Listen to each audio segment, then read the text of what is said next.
Okay, welcome back to this series on creating a Lego mosaic from our pictures. So to get started, the first thing I want you to do is find a picture that you think is interesting. So I'm just going to use this Super Mario picture. I'm a big video game fan. I'm an old guy. I like Super Mario Brothers. And I think this is a cool picture. So anyways, I've got this picture. You find a picture that you like, and let's go into our Python file. So make sure that you have the colors that we talked about in the last section. You can delete this, this 4-color and default colors RGB. That was just to kind of give a quick rundown on how tuples and indexing works. So today what I want to focus on is how do we get this image into our Python code? How do we convert that? So save the image somewhere where you know what it is, ideally in the same folder or nearby where you're currently working in Python. So in my case, my Python file is stored in, let's see, lego.py is here. That's inside a source folder. Okay, so that's right here. And then I have this folder above here called image. And inside of the image folder, I have all of my other images that I used for testing, like the Lion King and Mario. I have Mao Zedong. So I have all these images here. So this root folder is the current path that I'm in. So if I want to call this image, I have to make sure I include the path of this folder. So you're going to want to be careful with that. You're going to want to make sure you're cognizant of which root folder are you currently working in. I'm currently using Visual Studio Code. You may be using a different editor, so just pay attention to that. That may cause some errors if you're having trouble. So let's get started. The first thing that we're going to do is we're going to talk about how to actually work with images in Python. Again, this is going to be a tutorial for absolute beginners. Now, to read an image into Python so that we can read the data and manipulate the data, there's a few different package options. One of them is called Pillow, which I know is kind of a weird name, and no, it has nothing to do with a bed. The Pillow is actually kind of short. Pill is short for Python Image Library, and then I believe this was a fork of that at some point. That's a library that is very popular in Python. But there's another library that we're going to be using, which is called openCV. openCV is a very advanced open source computer vision toolkit, and it's very advanced. It can be used for object detection and all types of things, edge finding, identifying lines in images, which might sound simple, but it's not as simple as you'd think. So it's a very advanced toolkit. Now, in this particular course, we're not going to be using a lot of the advanced features, but I want to get people into that habit and comfort of using a more advanced toolkit. So that's what we're going to use. Now, the first thing we need to do is make sure that openCV is installed. So the nice thing is with Python, we have the pip package manager. So we're going to do pip install, and opencv-python is the name of the package. Make sure you do the opencv-python. Hit enter, and that will install that package along with any dependencies. Now, in my case, it's already been installed. You will probably see a different message if you haven't installed it. So that's how we install packages in Python using the pip install command. So now I'm going to close my terminal and go back to my code. So now how do we use a package in Python? Well, we need to import packages in Python. So we can do import. CV2 is the name of opencv's library in Python. So we're going to import the CV2 library. And what that will do is that will give us access to all the objects and functions within the CV2 library. So now I can call CV2 dot, and now I have access to all of the things that are in that library.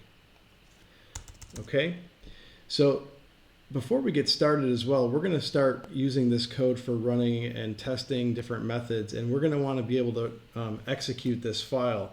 Now, if we have lots of code in here, we're not going to necessarily want to execute everything in here sequentially.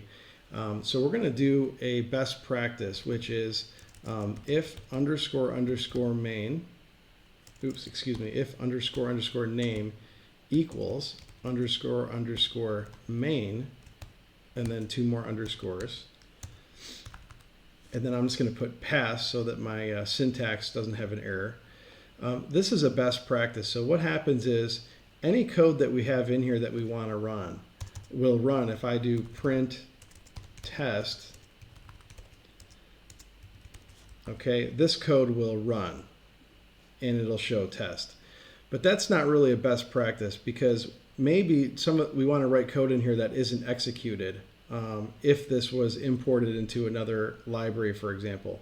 If we had imported Lego into another library, everything in here is going to get run.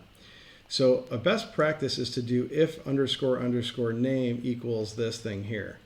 And what we do is we wrap everything, or mostly everything, we wrap inside of functions. So if I create a function called using the DEF, like define word here, and if I call this test, and I create a function using 2 parentheses, and I do print test.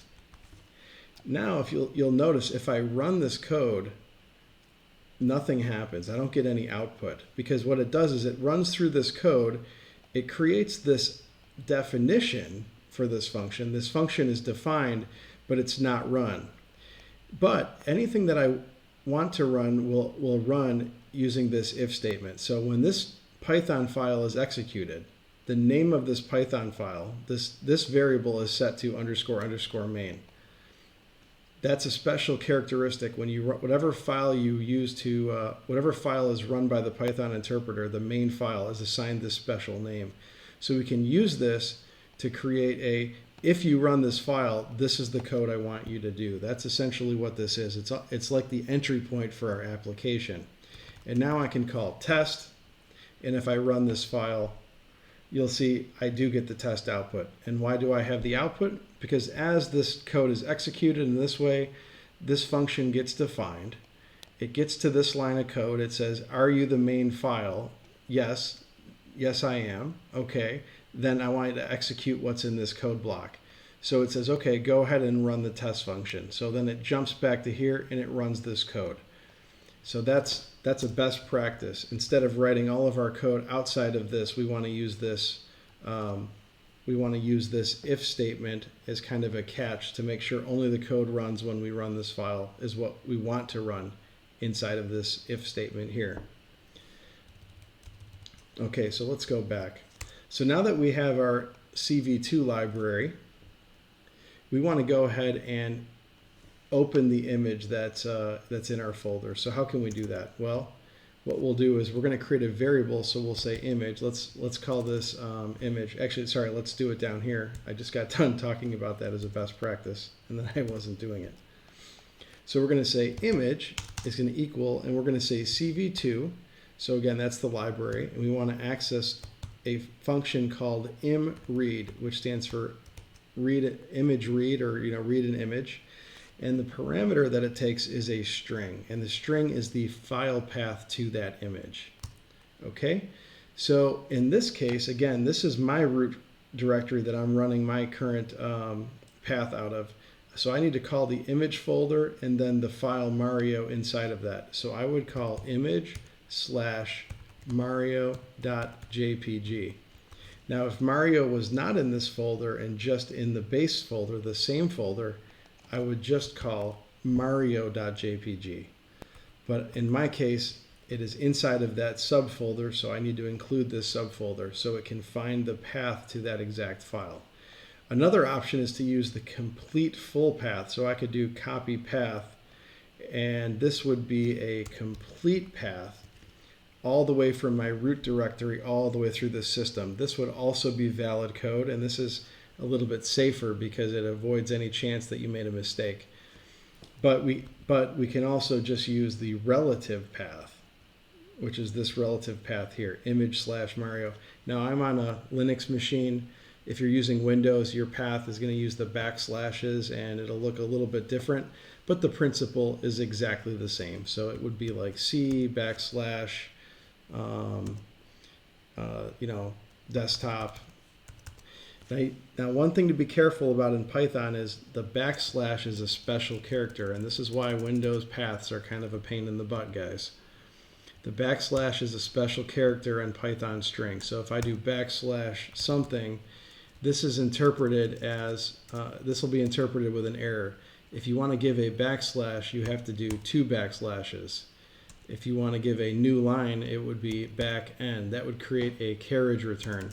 So do be careful for the Windows people using backslashes. Okay, and with this one line of code, guys, we have now stored this image into memory. So let's do one more thing just to end this video and show that we were able to successfully read this image. And what we're going to do is we're going to take this image and we're going to display it in a window. So to do that, openCV has another nice function. So we're going to do cv2.imshow, and what this will do is this will create a window showing an image that's stored in memory. And the first parameter is not the image, so be careful. The first parameter is a string, the name of the window. So I'm going to call mine Mario image. You can call it whatever you want. That's basically the name of the window, comma, and then it says a mat, which is like a matrix. And a matrix is the image data. So we want to pass in our image. Okay? Now if I run this code, you're probably going to be real disappointed and say nothing happened. Well, actually what happened is, and this is a little bit of a gotcha with CV2, it showed the image and immediately closed it because we didn't tell it to keep that window open. So how can we fix that? We're going to say cv2.wait key. So what this is going to do, and let's just put in a 0. So what this is going to do is this is going to wait indefinitely. It's going to cause the program execution to pause at this line. It's going to show the image and then it's going to pause and it's going to wait until we press a key. And the 0 means it'll wait forever until a key is pressed. If we press any key on the keyboard, then it will continue code execution and this image will disappear. So let's go ahead and run this and try it. Okay, so you can see I have a window. You should have a window as well with your image. The name of my window is Mario image because that's the name of the window that I gave openCV. And I'm going to press the space bar and you can see the image closes. And we'll do one more thing before we end the video just to kind of show you that the code execution is halted. We'll say print done. And let me run this again. And you'll notice that Mario is open, but there's no done printed to the terminal. And as soon as I press the any key, you can see that the window disappears and immediately done appears. So the code execution is halted right here. It's waiting for a key. We press a key and then it will continue running the rest of the program. So great job following along. This is actually only 3 lines of code, but it's actually pretty impressive. You were able to read image data into your Python program and display that data to a user. So in the next video, we're going to start doing image processing. So if you're enjoying this, please like the videos and consider subscribing. And I'll see you in the next video.